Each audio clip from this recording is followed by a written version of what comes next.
5 de octubre damos comienzo al programa 373 de Obligados a Volver, programa que se transmite todos los miércoles y sábados a las 18 horas por nuestra página en Facebook Obligados a Volver, programa radial. Obligados a Volver, un análisis de la realidad argentina y mundial, desde nuestra mirada que es nacional, popular, democrática, feminista, latinoamericanista, ambientalista y plurinacional. Obligados a volver porque, como dijo el general San Martín, cuando la patria está en peligro, todo está permitido excepto no defenderla. Recordando y reivindicando además nuestras consignas fundacionales: lealtad a Perón, Cristina Conducción. Dirección Norberto Raful y Consejo de Columnistas y Asesores. Locución, quien les habla, Irene Ring. En la operación técnica, Nicolás Rearte. A continuación, Norberto nos comentará, como suele hacerlo, el temario de nuestro programa de hoy. Buenas tardes, Norberto. Buenas tardes, Irene. Buenas tardes a todos, todas y todes, les oyentes de Obligados a Volver. Programa número 373, que corresponde al 5 de octubre. Como es habitual, lo organizamos en dos bloques. El primer bloque se inicia con las efemérides que prepara Edgardo Margiota y le siguen las operetas de la prensa hegemónica relatadas por Hugo Muleiro en la voz de Alejandra Benaglia. Le sigue la columna de Hernán Pereira con un informe especial sobre las elecciones en Brasil. A continuación, un informe de Héctor Rudil sobre las discusiones paritarias y cerrando el primer bloque la columna de Economía Popular de Silvia Berra, que va a relatar las experiencias que encontramos en la Argentina en este momento, en ese aspecto. Hacemos una pequeña pausa para reclamar por la situación de Milagro Sala y luego en el segundo bloque lo iniciamos con la participación de nuestro columnista invitado, Horacio Robelli, que se va a referir al balance del Banco Central. Le sigue la columna de José Deslarmes, Construyendo Salud, con un nuevo informe sobre salud integral compartida. Seguidamente, Irene Ring, en su columna de temas de Cava, que hoy se va a referir a La Reta hace campaña con la nuestra. Finalmente, cerrando el bloque y el programa, el humor político nuevamente con Emanuel Rodríguez y su Peroncho Delivery. Dicho esto, ¿qué te parece, Edgardo, si arrancás con tu columna? Conocer el pasado para iluminar el presente y construir el futuro. Efemérides correspondientes a la semana que se inicia. 6 de octubre de 2000. Carlos Chacho Álvarez renuncia a la vicepresidencia del país tras estallar un escándalo que salpicaba a varios funcionarios del gobierno de Fernando de la Rúa por sobornos a senadores para la aprobación de la ley de flexibilización laboral impulsada por el gobierno y aprobada en abril de ese año. Ante la renuencia del presidente a investigar las denuncias, Álvarez renunció desairado. 8 de octubre de 1895. Se inscribe en el Registro Civil de Lobos, provincia de Buenos Aires, el nacimiento de Juan Domingo Perón, razón por la que en esa fecha tradicionalmente celebramos su cumpleaños. La inscripción fue solicitada por su padre Mario Tomás Perón y en su partida de nacimiento se indica que había nacido el día anterior y era hijo natural del declarante, sin mencionar el nombre de la madre. Hoy se dispone de un conjunto de evidencias que mostrarían que Perón habría nacido en realidad el 7 de octubre de 1893, es decir, 2 años antes, en la zona rural de Roque Pérez, hijo de Juana Sosa, siendo esta en ese momento madre soltera. En 1898, Juan Domingo fue bautizado en la Iglesia Católica sin indicar el nombre del padre y quedando registrado bajo el nombre de Juan Domingo Sosa. La madre y el padre de Juan Domingo se casaron en Buenos Aires el 25 de septiembre de 1901. 8 de octubre de 1944 se sanciona el primer estatuto del peón de campo. Por tal razón, el 8 de octubre se celebra el Día del Trabajador Rural. El estatuto del peón de campo señala el comienzo de la protección legal del trabajador rural. El estatuto fue más tarde derogado, restituido y vuelto a derogar. En 2011, durante el gobierno de Cristina Fernández de Kirchner, se sancionó el nuevo estatuto mediante la Ley 26.727 que establece el régimen del trabajo agrario. 9 de octubre de 1967 muere asesinado por el ejército boliviano Ernesto Che Guevara. Médico, político y guerrillero revolucionario, fue comandante del ejército revolucionario que derrocó al dictador Fulgencio Batista el 31 de diciembre de 1958. Fue, tras el triunfo de la revolución, la mano derecha de Fidel Castro. Meses antes de su muerte, se instala en el monte boliviano intentando desarrollar el foco guerrillero que permitiera expandir la revolución a América del Sur. El 8 de octubre el Che fue herido, capturado y llevado a la escuelita de La Higuera. Al día siguiente, el 9 de octubre, el sargento Mario Terán fusiló al Che. 10 de octubre de 1947 se inicia la represión contra los indios Pilagá en Rincón Bomba, cerca de Las Lomitas, provincia de Formosa, a manos de Gendarmería. Se denuncian cientos de víctimas en una represión que se extendió hasta finales de octubre de ese año. En 2006 se hallaron los restos de 27 personas en una fosa común junto al material compatible al usado por la Gendarmería en esa época. En 2019, un juez federal caratuló la masacre de Rincón Bomba como delito de lesa humanidad. 10 de octubre de 2009, el Poder Ejecutivo promulga la Ley de Servicios de Comunicación Audiovisual, conocida como Ley de Medios, sancionada ese día por el Congreso Nacional.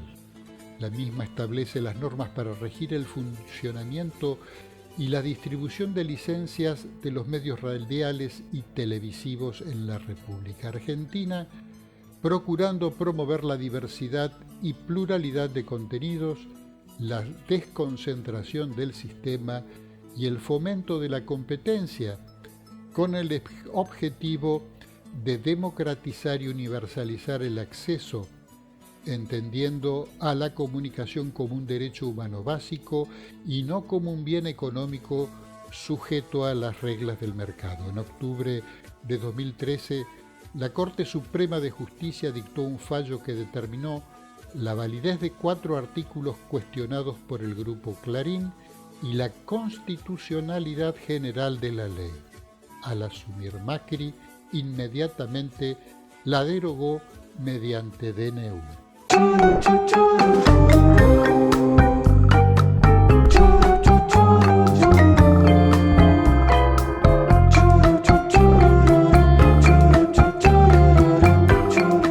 El relato mediático aterrador, por Hugo Muleiro, voz Alejandra Benaglia.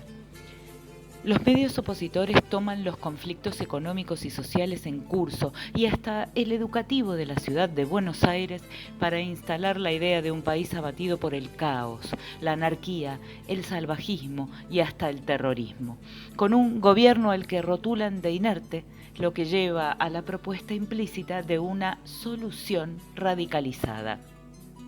Un país en fase bárbara, como definió el lunes 3 una editora de Clarín, que no es de las estrellas de la empresa, pero copia y pega el diagnóstico instalado desde hace varios días en decenas de títulos ante conflictos salariales, estudiantiles, violencia atribuida a la comunidad mapuche y hasta hinchas de fútbol. Todo a la misma bolsa. Como ya es rutinario, las y los exponentes de Juntos por el Cambio adoptan estos enfoques y definiciones y se lanzan a repetirlos, para consolidar así un relato tan dramático, con un país al borde de la disolución, que las respuestas posibles para evitar el desastre producen escozor, si se toma en cuenta el contexto dado por evoluciones electorales como la de Italia e incluso la cantidad de votos que reunió el ultraderechista Jair Bolsonaro. La huelga de los trabajadores del neumático fue presentada como salvaje. Las usurpaciones avanzan en el sur. El piqueterismo estudiantil es manejado por el kirchnerismo. Hay vandalismo en Mascardi y a la vez en las escuelas. Hay un récord de piquetes. Hay denuncias penales por violencia sindical. Y así, tirando de la cuerda para un cuadro desesperante que tuvo el jueves a las 18:30 en letras mayúsculas de la pantalla de TN, la canaleta de Clarín, un angustiante La Patagonia tomada.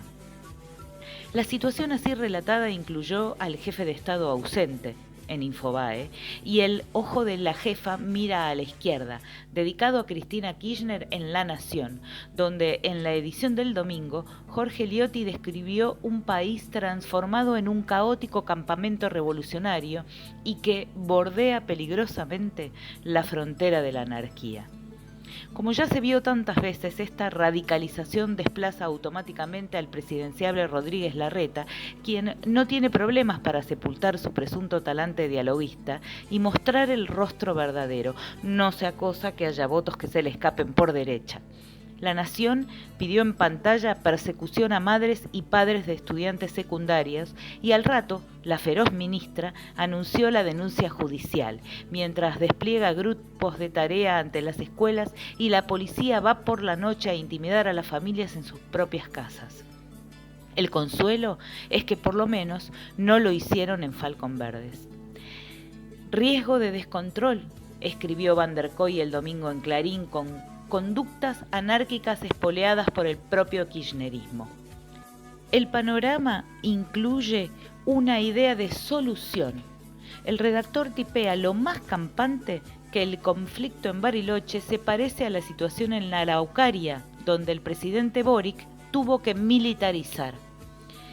El primer pronunciamiento de la vicepresidenta en lo que va de la política de ajuste económico de Sergio Massa, en tanto, fue saboreado como indicio de una crisis en ciernes.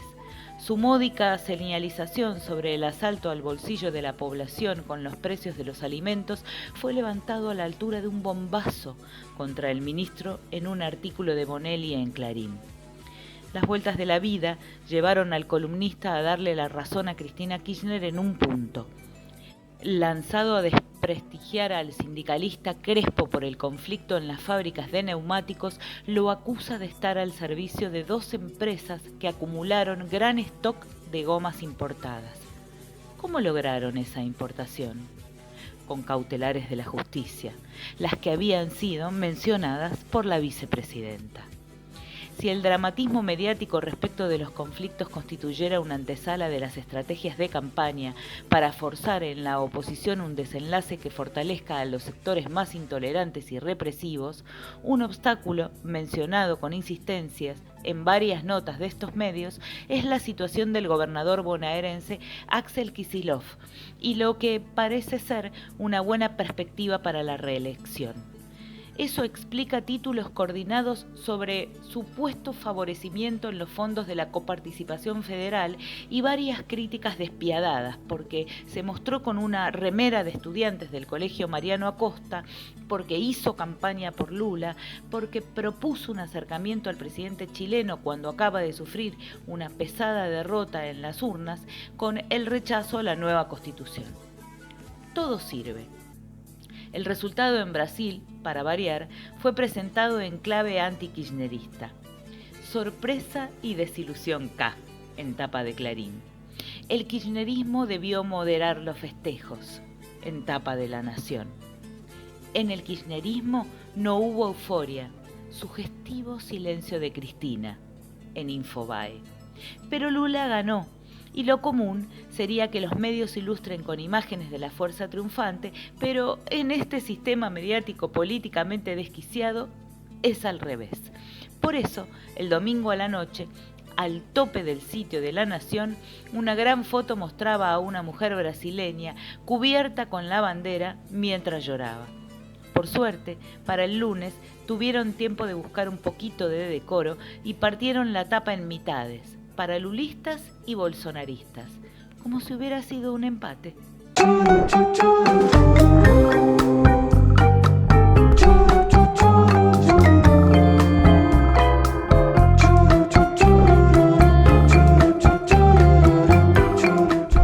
Compañeros, buenas tardes. Este es el informe, el análisis sobre el resultado de las elecciones de Brasil. Mi nombre es Hernán Pereira, soy colaborador de Obligados a Volver desde hace ya un tiempo largo, varios años.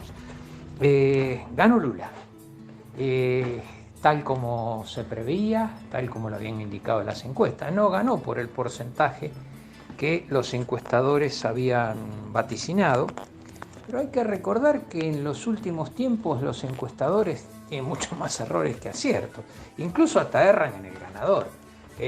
No fue este el caso.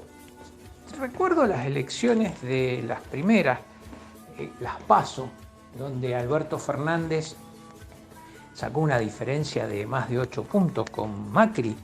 Nadie daba esa diferencia, se vaticinaba algo muy parejo y sin embargo fue una victoria contundente. Y otro tanto pasó con las elecciones legislativas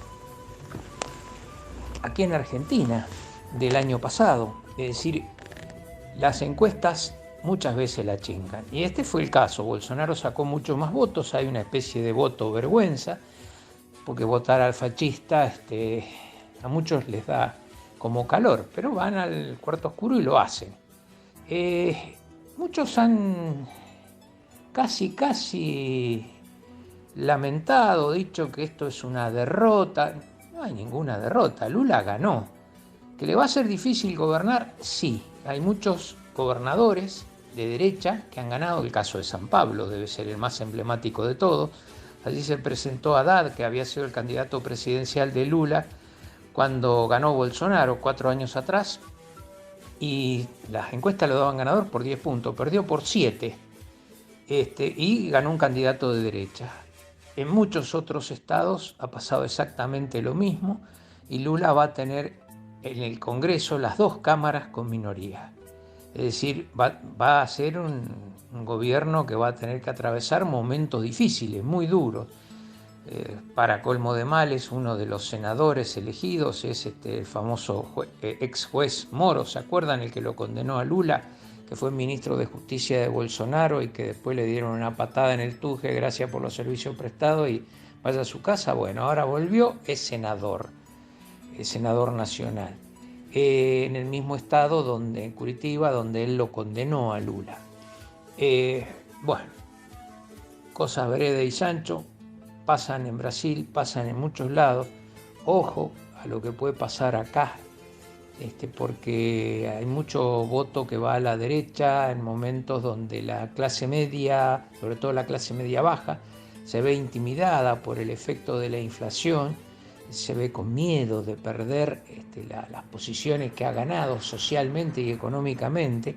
Y también pasa con un sector importante de la clase obrera que ve que la inflación le licúa los ingresos y muchas veces vuelca su voto a la derecha por la promesa de ordenar la economía, de parar la inflación, todo el verso neoliberal, ¿no?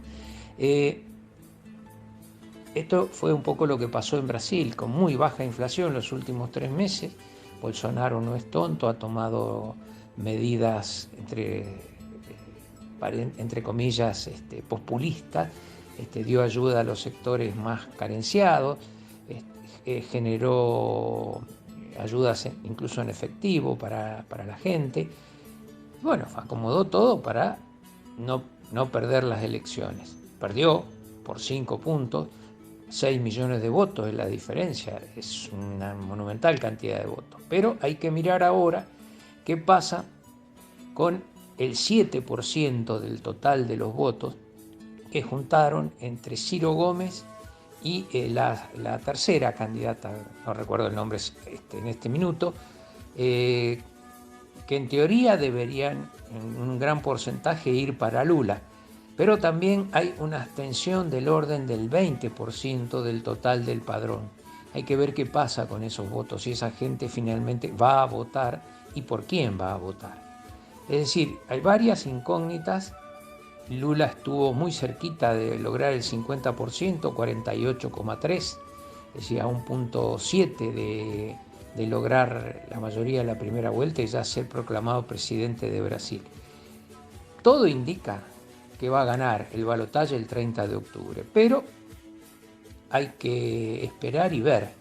La derecha aún tiene muchos recursos, la ultraderecha en este caso tiene muchos recursos, son políticamente muy hábiles, saben trabajar, tienen los medios, el poder mediático, que son mucho más simpáticos que lo que puede ser Lula para el poder económico. Y bueno, hay que mirar y ver. Para la Argentina sigue siendo una elección crucial. Lo que pase en Brasil va a determinar en gran parte lo que pase aquí a partir de 2023. Y bueno, yo no quisiera pensar un escenario donde Lula tenga que gobernar con toda esa oposición derechista dentro de Brasil y además un gobierno derechista en Argentina. No se olviden que Uruguay y Paraguay, pese a que son países chicos, también tienen gobiernos de derecha. Es decir, que Brasil podría quedar en una situación difícil, de cierto aislamiento regional. Pero bueno, habrá que esperar y ver. Y como decía el cura de mi pueblo, oremos, hermano, a ver si gana Lula.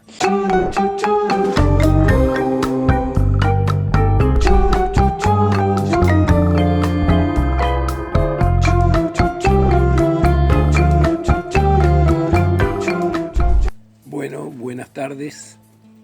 Columna sociolaboral del 3 de octubre del 2022. Héctor Raudil, soy yo. Bueno, las negociaciones paritarias.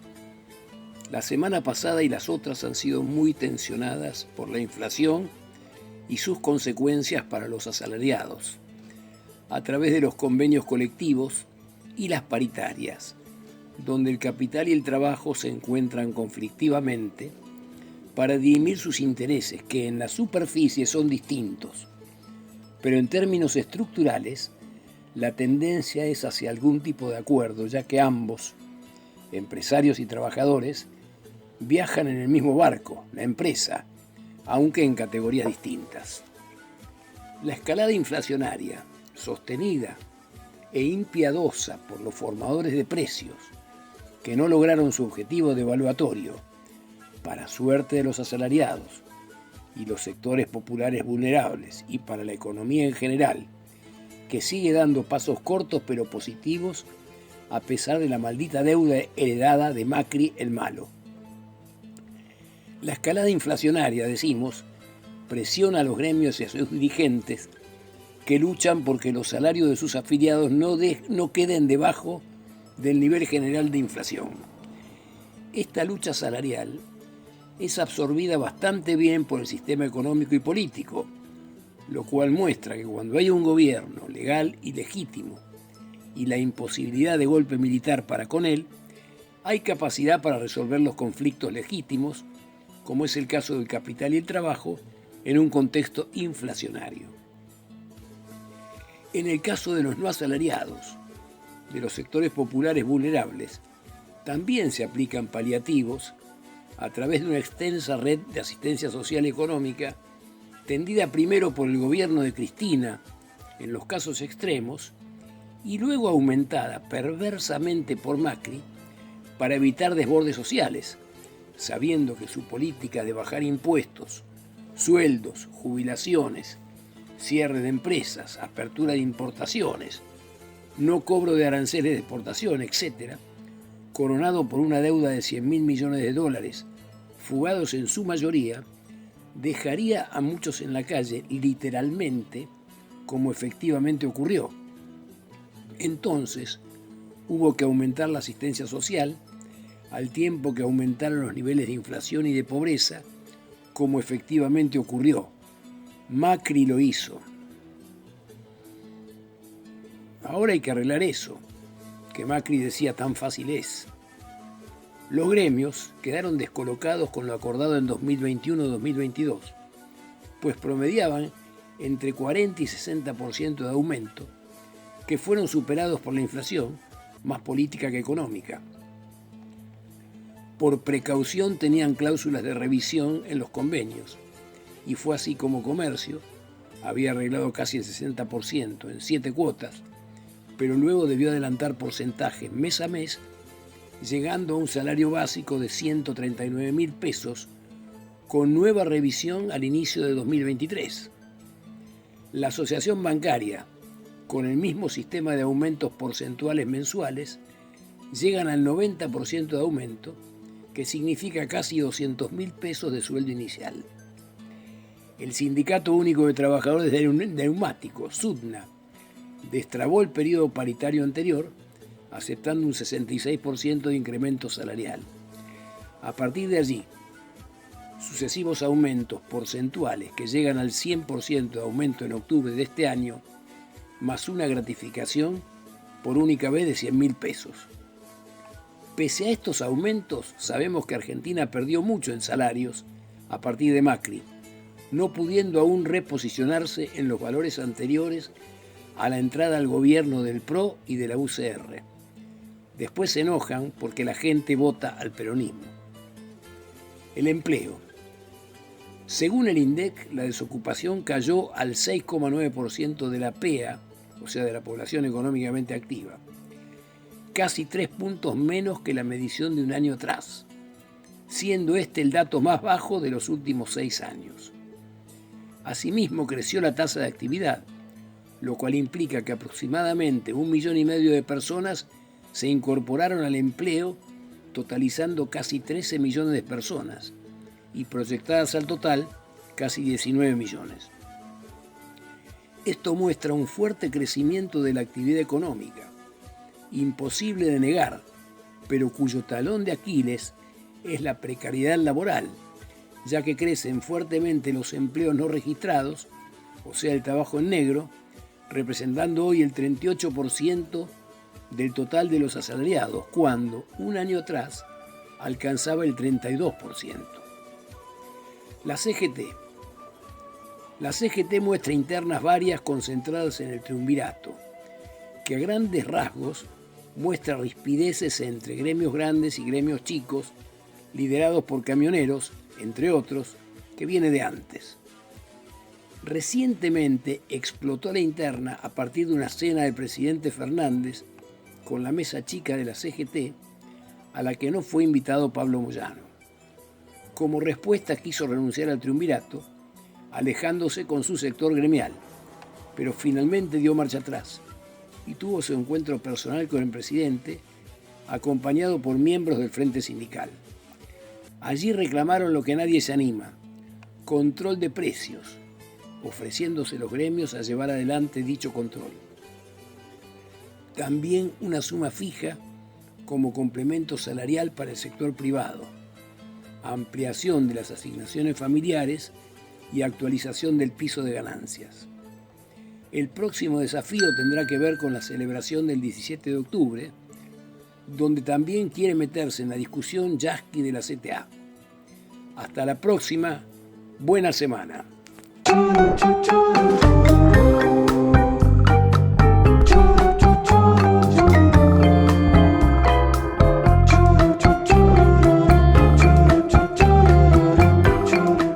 Hola amigos, soy Norberto Raful, reemplazando circunstancialmente a Silvia Guerra en la presentación de su columna de Economía Popular.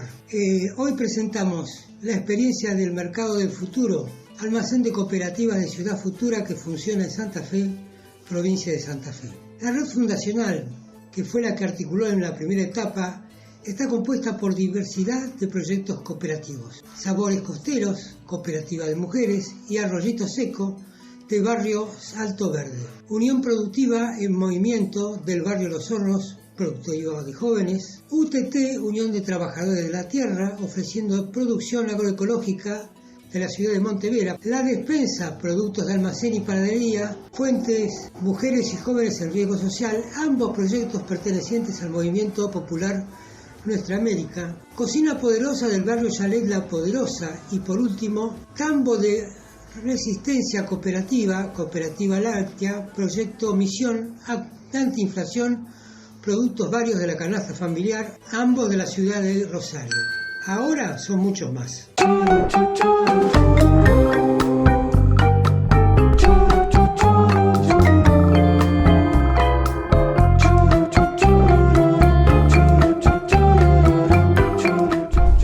Obligados a Volver se solidariza con Milagro Sala, injustamente detenida desde enero de 2016, y con todos los demás detenidos y perseguidos por el régimen macrista y sus cómplices del sistema judicial, por la pronta liberación de los presos políticos.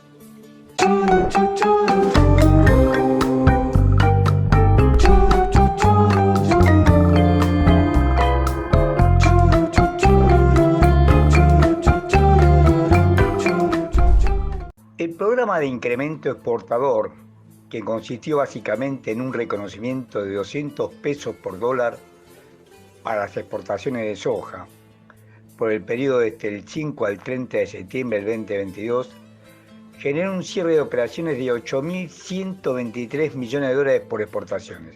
8.123 millones de dólares. Esto es porque se exportaron, mejor dicho, se liquidó la exportación, porque seguramente gran parte ya estaba exportada, pero no convertida a pesos. Se liquidó la exportación en ese periodo de casi 14 millones de toneladas de soja.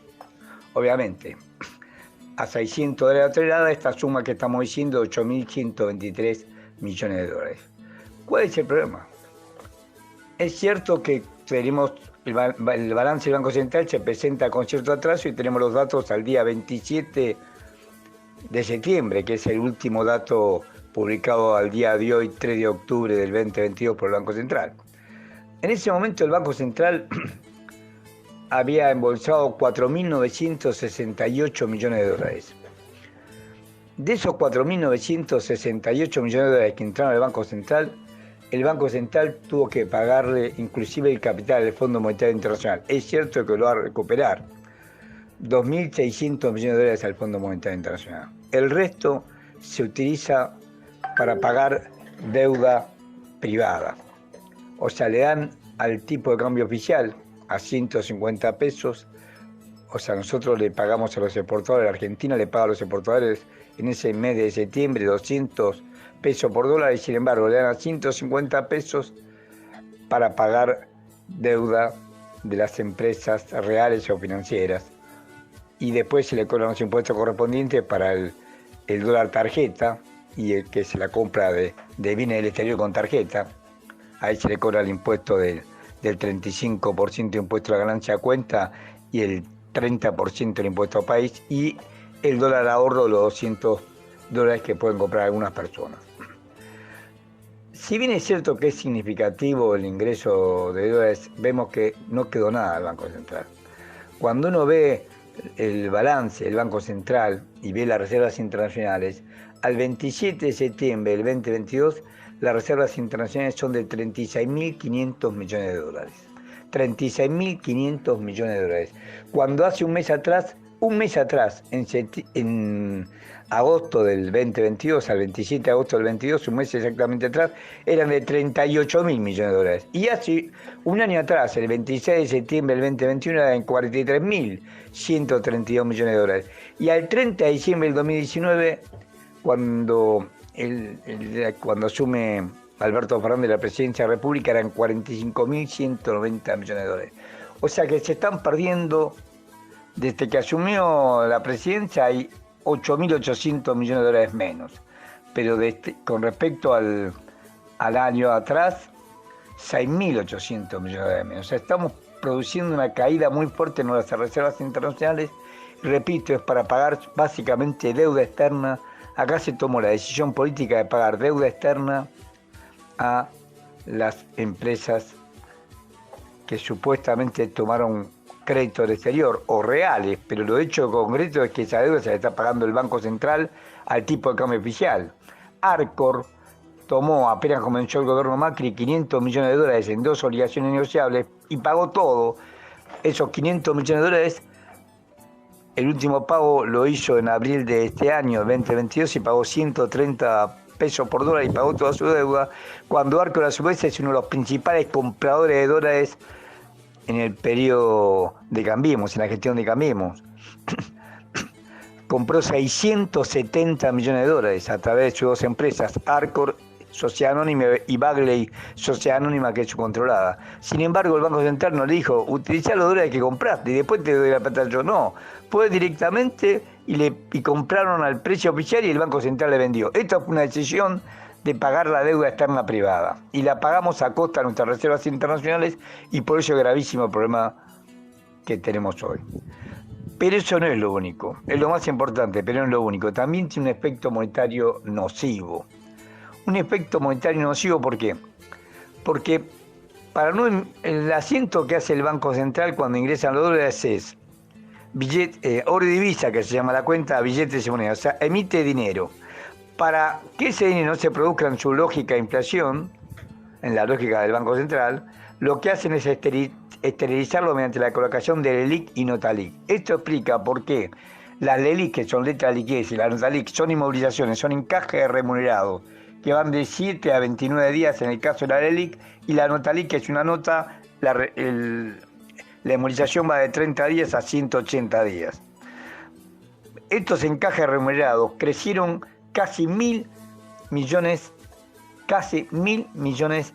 de pesos. Repito, eran, o sea, 1 billón de pesos. Eran 6 billones el 27 de agosto del 2022 y pasó a ser 7 billones el 27 de septiembre del 2022. O sea que en un mes crecieron 1 billón de pesos. 1 billón de pesos que paga una tasa de interés del 75% anual. Esos son en el año 750.000 millones de pesos.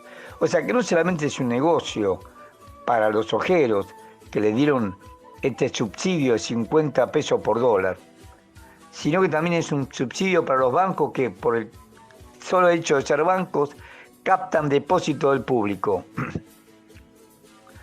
Se dan vuelta, se lo prestan al Banco Central y van a ganar por este billón de pesos que significó la colocación de LELIQ y NOTALIQ para esterilizar la cantidad de dinero emitido para pagarle a los ojeros. Le van a dar en el año 750.000 millones de pesos, ese billón solo, 750.000 millones de pesos de intereses, porque la tasa que fijó el Banco Central, siempre y cuando no la vuelva a subir.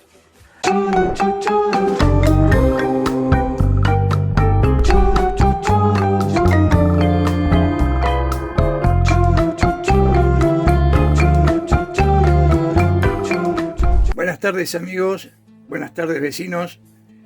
Soy el licenciado José Deslarmes, que vengo a continuar hablando con ustedes respecto de la salud integral compartida. Es decir, una salud que nos implique a todos y que tenga un carácter total, como hemos hablado ya en las oportunidades anteriores.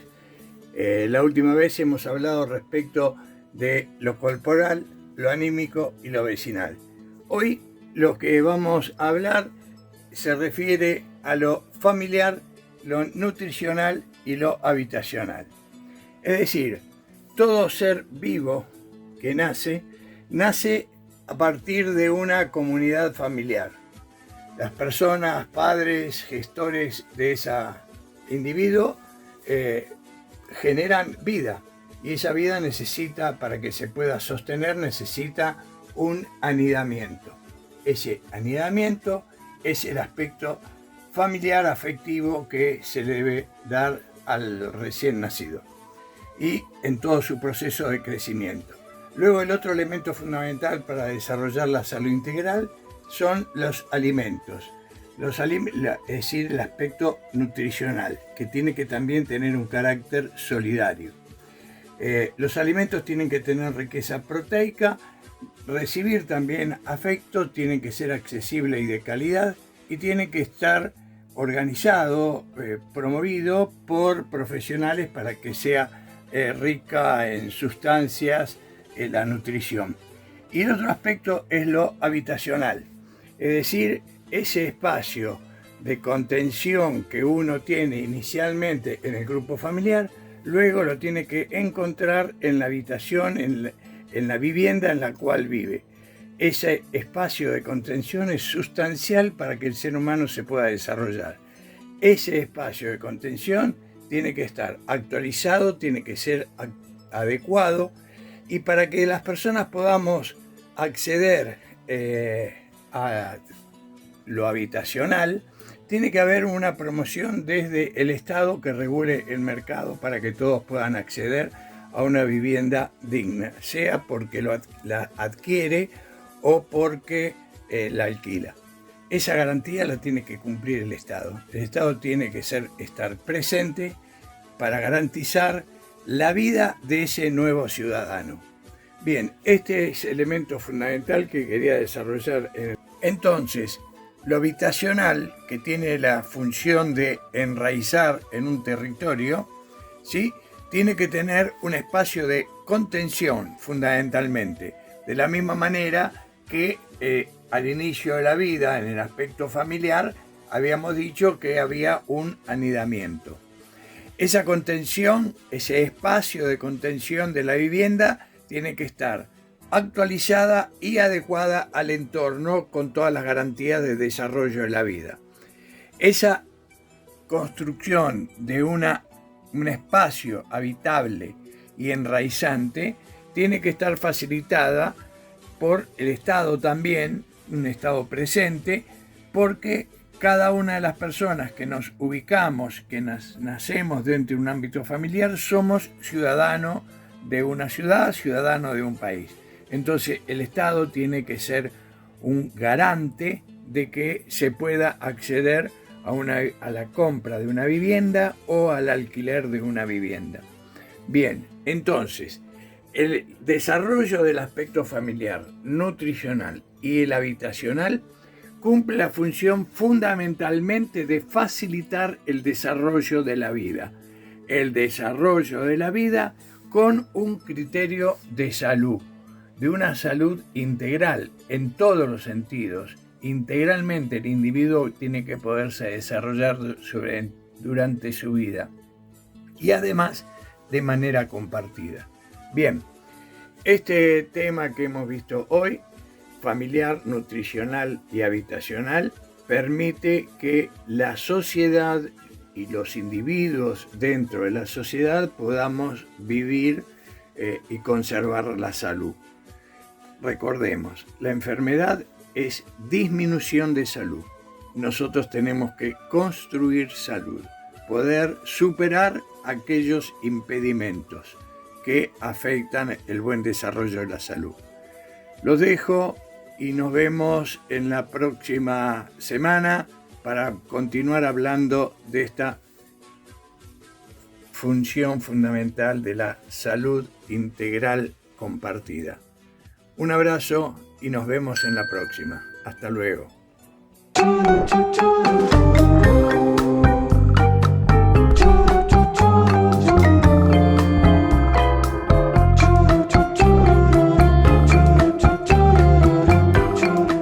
Buenas tardes, compañeras y compañeros de Obligados a Volver. Nos reencontramos en esta columna que trata sobre temas de la Ciudad de Buenos Aires.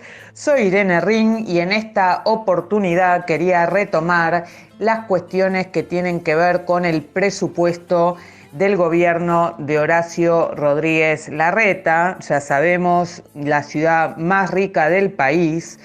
En otra columna estuvimos tratando esta cuestión de cómo se destinan millones y millones a campaña y publicidad cuando en áreas sensibles como salud, educación, se subejecuta presupuesto, se destina cada vez menos.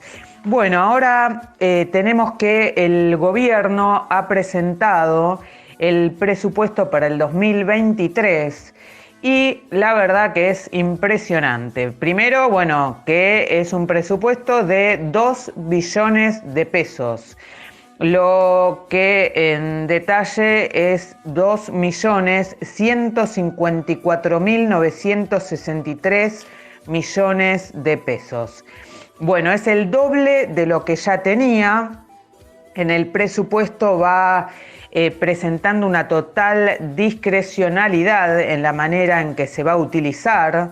Además pide autorizaciones para poner a la coparticipación como garantía de pago de un crédito tomado, más la autorización para reafectaciones presupuestarias que en realidad están por fuera de la ley. O sea, sabemos que el presupuesto va a terminar destinado, como viene pasando principalmente, a campaña y publicidad. Ahora, hablar de construcción de nuevos subtes, de nuevas escuelas, de viviendas sociales, de eso ni hablar, eso no está en el presupuesto. Así que tenemos esta situación. Vieron que muchas veces escuchamos que hablan de los planes sociales en estos comunicadores que son en realidad representantes del macrismo, Juntos por el Cambio, Larreta, de Milei, y dicen, ¿lo hacen con la nuestra? Bueno, en realidad con la nuestra estamos pagando entonces la campaña del señor Rodríguez Larreta. Mientras tanto, tenemos una situación muy mala en las escuelas porteñas, desde el tema de las viandas de mala calidad, poca cantidad, la falta de vacantes. Tenemos también los problemas de infraestructura, la falta de entrega de dispositivos como era hace un tiempo, el tema de la salud, donde también viene siguiendo esta situación con los enfermeros a los que les pagan como administrativos. Y mientras tanto, nos encontramos con esta continuidad de una política, ¿no?, que cada vez convierte a la ciudad más injusta, más desigual, más excluyente, como siempre repetimos en nuestra columna. Esperemos que algo de esto, entonces, como siempre digo, se conozca. El blindaje continúa porque, justamente gran parte del presupuesto va a la pauta, así que ni aún los pocos medios críticos que hay de Juntos por el Cambio, de la derecha, dicen algo muchas veces sobre lo que está haciendo Larreta. Pero nosotros sentimos la obligación de plantearlo, de informarlo, de difundirlo. Y en ese sentido también quería comentar un hecho que ha sucedido, que ya es repetido, que es la demolición de un centro cultural que estaba en Villa Ortúzar, un espacio donde funcionaba Murga, Bachillerato Popular, Centro Cultural, Centro de Jubilados. Y esto ya había pasado con otro centro recreativo llamado Las Bochas, ¿no? Actúan de madrugada, tiran abajo, desmantelan estos espacios utilizados por la comunidad. Es un claro ejemplo de cómo se vienen manejando con lo público, con lo que tiene que ver con hacer la vida de los porteños más saludable, más inclusiva. Bueno, así están las cosas. Nos reencontramos en la próxima columna. Espero que se encuentren bien y que ayuden a divulgar esta información. Chau, chau.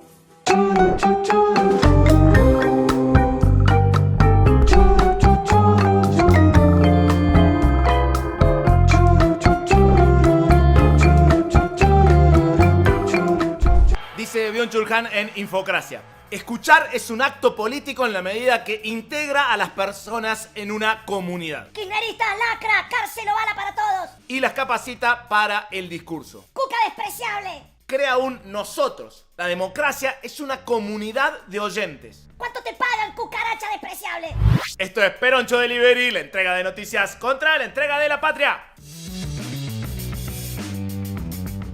Ganó Lula da Silva, pero otra vez las encuestas operaron sobre nuestros ánimos y como dábamos la elección por ganada en primera vuelta, el resultado ahora no es una derrota, pero tiene un aire. No es una derrota, pero es un 2-1 que te tiene cortando clavos hasta el último minuto. No es una derrota, pero sabe a peligro andar contigo. ¡Qué temazo! No es una derrota, pero lo dejó vivo a Bolsonaro.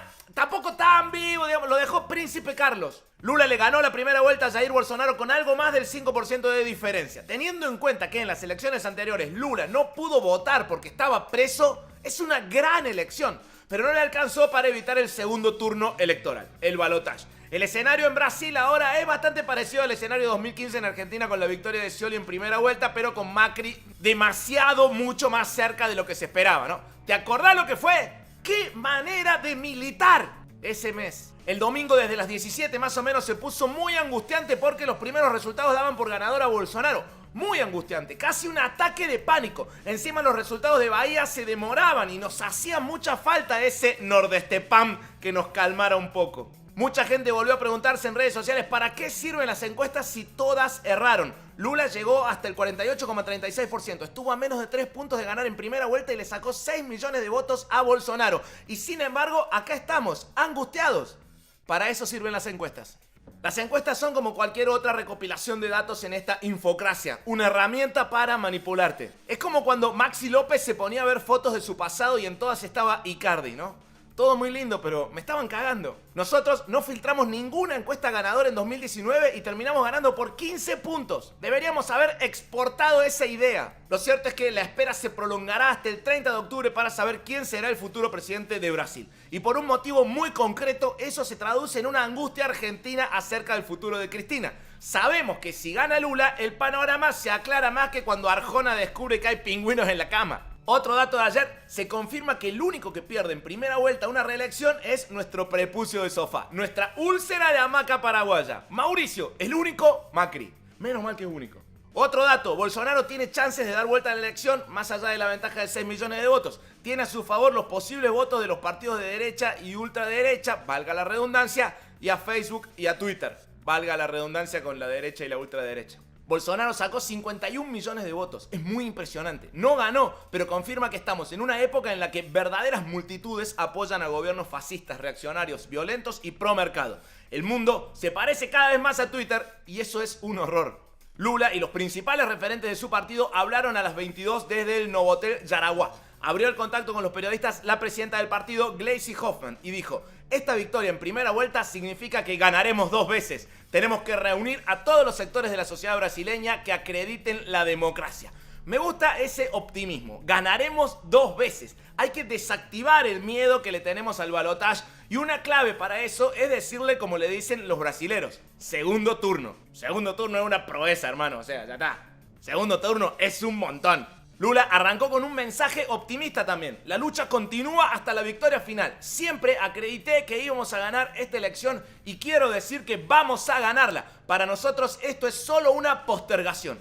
Es solo una postergación. Además, es una postergación de apenas 28 días. Nada más. No es como cuando ganó el Frente de Todos en Argentina y que todavía estamos en esos 4 años de postergación hasta que empiece a gobernar Cristina.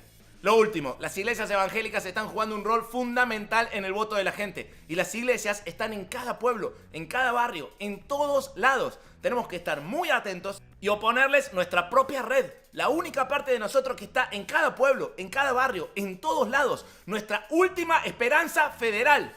Las heladerías Grido. Alberto Fernández felicitó a Lula por su triunfo e hizo llegar su sincero respeto al pueblo de Brasil por su profunda expresión democrática. No le mandó un chupala a Bolsonaro porque le sacaron el teléfono a tiempo. Bien ahí. La jueza Capuchetti procesó con prisión preventiva a Nicolás Carrizo y a Agustina Díaz como partícipes secundarios del intento de homicidio contra Cristina Fernández de Kirchner. Mauricio Macri y Patricia Bullrich por el momento están tranquilos, ya que no se habla de partícipes que no hayan terminado el secundario.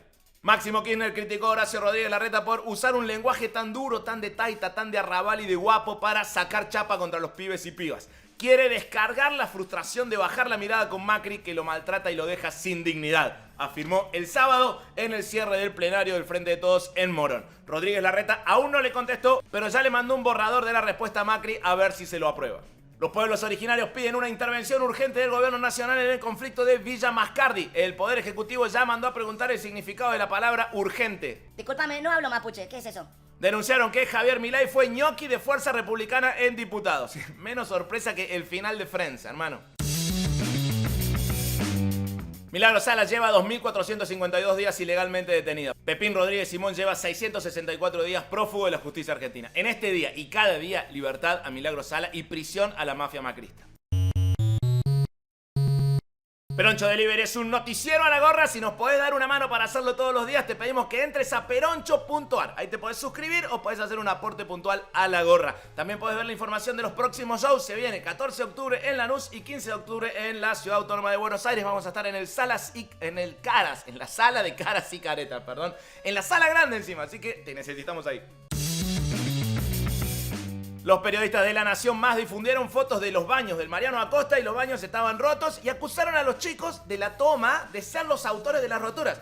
Pero las fotos eran de hace 3 meses y las habían sacado los mismos alumnos antes de comenzar a arreglar ellos mismos los baños. Y sí, mienten para desacreditar un gobierno, mirá si no van a mentir para desacreditar una toma de colegio. Eve se emocionó en la apertura del Parque Madres en Ensenada. Esto supera todo lo que una puede esperar. Dijo, desde acá, desde Peroncho Delivery, queremos decir gracias Mario Seco por eso, ¿no? Ensenada es el único lugar de la Argentina donde estar con un seco está buenísimo. Me quiero ir a Ensenada a ver si consigo pareja diciendo, hola, ¿te gustaría salir con un seco? Javier Milei consagró su alianza con el hijo de Bussi. Hacemos la aclaración, hijo de Bussi suena a insulto, es un insulto, pero también se refiere a un hijo de Bussi real. Esto fue en Tucumán, donde Milei pidió que le entreguen las listas de los 30.000 desaparecidos. Te desaparecen y encima te exigen que te anotes en una lista para que las futuras generaciones te crean que estuviste desaparecido. Llega la construcción colectiva del chiste al Peroncho Delivery, llega el top 3. La consigna es superhéroes de Marvel versión macrista. Puesto número 3, Roberto Peláez dice, en Marvel macrista, Macri hablando de cumplir leyes sería Iron Face. Muy bien. Puesto número 2, Leandro dice, Capitán América, no se le ocurre otra cosa que cuidar los intereses de los yanquis. Y puesto número 1, Pablo Quevedo dice, los guardianes de la ganancia. Un grupo de empresarios que se reúnen para cuidar sus ganancias a costa de que los demás se caguen de hambre. Excelente. Ay, excelente, pero es muy triste. Bueno, para mañana la consigna es ¿por qué Bolsonaro citó a Macri cuando perdió la primera vuelta? ¿Vieron que dijo tenemos segundo tiempo? Bueno, participa y te leemos acá en el único noticiero que todos los días te informa, te pone alegre a pesar de que muchas veces las noticias son más tristes que creerte antisistema porque te gusta Bolsonaro y además te invita a una construcción colectiva. Yo no sé qué más querés, postergame la victoria si no te sirvo. Hoy es una edición más cortita, sí, vengo de, 30 horas de colectivo, una gira muy extenuante en términos de viajes, por eso fue más cortito, les pedimos disculpas. Volvemos mañana, porque mañana es mejor. Muchísimas gracias a quienes nos ayudan a sostener este proyecto de información libre, justa y soberana, como decimos siempre, grasas totales. Ana Brizuela Cáceres es la editora de este noticiero. Juan Grosso me da una mano en la producción periodística. Lucía González está en las redes. Mariana Angerosa y Andrés López son asistentes de guión. Yo soy Emanuel Rodríguez Peroncho. Entre todos intentamos ser graciosos y valientes. Hoy como bonus track te quiero contar una historia. Ayer me pasó algo increíble. Iba en el Cóndor Estrella entre San Bernardo y Buenos Aires en un viaje eterno y carente de magia hasta que sonó el teléfono. Un número desconocido, pero una voz sumamente familiar. Dice, hola, ¿sos Emanuel? Yo digo, hola, sí. Y me dice, ¿qué tal? Soy Moria Kazan. Fue así, lo juro. Por un segundo, por supuesto, pensé que se trataría de algún imitador. Respondí con cierta incredulidad y un tono bajo típico de cuando atendés el teléfono arriba de un colectivo de larga distancia, ¿no? Hola, Moria. Moria siguió hablando y efectivamente era Moria Kazan. Lo pude comprobar escuchándola. La musicalidad ligeramente áspera de la voz lo confirmaba. Era Moria y me estaba llamando. Yo no entendía absolutamente nada. Venía de una gira con muchísimos contratiempos y muchísimas horas de colectivo. Funciones hermosas, por supuesto, pero en el viaje pasó de todo. ¿Qué era esa irrupción amorosa? Porque Moria además me hablaba con amor, con absoluto amor. Tiene una manera de hablar que te hace sentir un cierto privilegio en tanto destinatario de esa potencia. Y además me estaba agradeciendo algo, por lo que su voz transmitía también la ternura de un gesto muy amable. Yo no entendía nada y me sentía iluminado por un extraño rayo. Todo iba muy en ascenso en mis emociones hasta que Moria me dice algo así. Te quiero agradecer por tus palabras en la entrega de los premios de Aptra. Fuiste muy generoso al mencionarme. Bueno, ahí entendí que no era yo el destinatario de ese llamado ni de ese rayo. Todo el poder y toda la gloria no eran míos. Le expliqué a Moria, sin poder ocultar, un divertido desazón. Ay, Moria, no soy la persona a la que estabas buscando, lamentablemente. Moria Kazan me dice entonces, pero vos no sos Emanuel, ¿no te dicen Peroncho? Yo le respondí que sí, que soy Emanuel y que me dicen Peroncho. Y en lugar de decirle que mi nombre y el nombre de mi show en su boca sonaban algo consagratorios, le confesé la medida de mi fracaso. Yo nunca gané un Martín Fierro. Se hizo un silencio mínimo en el que yo solo pensé en mi amigo Luis Arranz, el hombre que más anécdotas de Peroncho conoce, y en la colección de charlas que tendríamos a partir de este evento equivocado y ciertamente maravilloso. Yo no estuve en la entrega de premios, insistí. Moria cambió entonces su tono de voz. El caudal amoroso de su conversación se contuvo por un dique de confusión. En su decepción habitaba también la vez que casi fui novio de la mujer más linda. La vez que me dijeron, no me pasa más nada. La cara de mi madre cuando supo que yo no era el abanderado. Los shows a sala vacía. La vez que casi le doy la mano a Cristina, pero Cristina prefirió saludar a Insaurralde. Todo eso estaba en esa inflexión de la voz cuando Moria dijo, no sos vos. Con un leve dolor de pecho le dije que no era yo. Moria entonces me explicó. Me dijeron que Emanuel, el Peroncho, me había mencionado en los Martín Fierro y me pasaron tu teléfono. Le dije que no era yo. Mentira. En realidad le dije, desde el fondo de mi corazón y desde la oscura y hedienta butaca 44 del Cóndor Estrella, yo te admiro y te quiero mucho, Moria, pero no soy yo.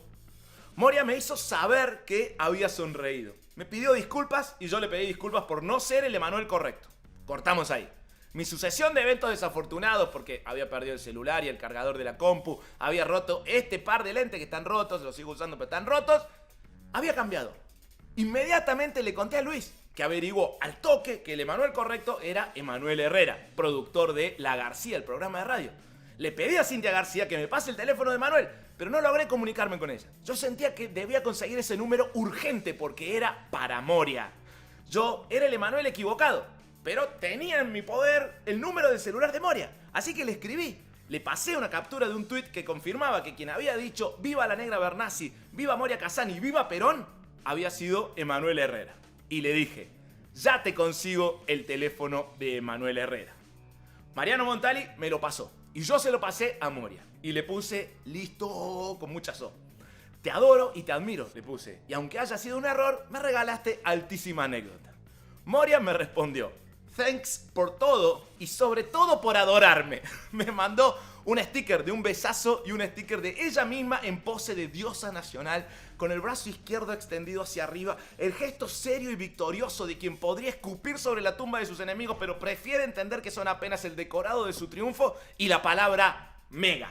Recordé entonces que Ezequiel Seidenberg consideraba poesía el audio de Moria donde dice mega y mucho chongo como nunca, y volví a darle la razón a Ezequiel. Todo había sido un poema. Por un ratito fui parte, involuntaria, de esa poesía involuntaria. La historia siguió con un tuit en el que Moria me mencionó por error y luego eliminó, y con varios mensajes que me llegaban avisándome que Moria me había mencionado. En todos los mensajes, Las personas se habían entusiasmado honestamente con la posibilidad de que Moria siquiera me conozca, y en todas había una emoción auténtica que reconocí a pesar del error. El resultado fue completamente amoroso, de modo que me toca agradecer. Gracias, vieja, por ponerme Emanuel. Gracias, Marechal y Jaureche, por hacerme peronista. Y por supuesto, gracias, Aptra. Viva Emanuel Herrera, viva Moria Kazán y viva Perón.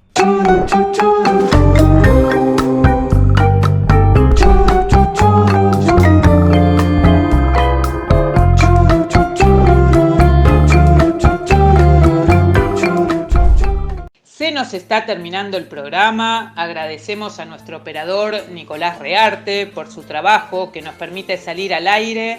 A todos les oyentes por su atención, especialmente a los que ponen me gusta en nuestras páginas de Facebook. Antes de despedirnos, les recordamos que nuestro programa de radio Obligados a Volver se transmite todos los miércoles y sábado, siempre a las 18 horas, y tenemos una nueva propuesta. La entrevista, un buceo sobre los orígenes y actividades actuales de personalidades destacadas, los lunes a las 21 horas. También les informamos que desde mediados del año pasado nos hemos incorporado a la red de programas de radio Vamos a Andar, sumando a muchos de sus integrantes a nuestra lista de columnistas invitados. Este fue otro programa de Obligados a Volver, emitido desde nuestra página en Facebook, Obligados a Volver, programa radial. Volvimos, pero estamos obligados a seguir militando, porque la patria sigue estando en peligro, ya que la derecha reaccionaria conspira para derrocar a nuestro gobierno, que con sus aciertos y errores trata denodadamente de resolver las dificultades provocadas por las dos pandemias. Por eso, continuaremos con nuestra tarea, siguiendo el legado del libertador San Martín. Cuando la patria está en peligro, todo está permitido, excepto no defenderla. Recordando y reivindicando nuestras consignas fundacionales. Lealtad a Perón, Cristina Conducción.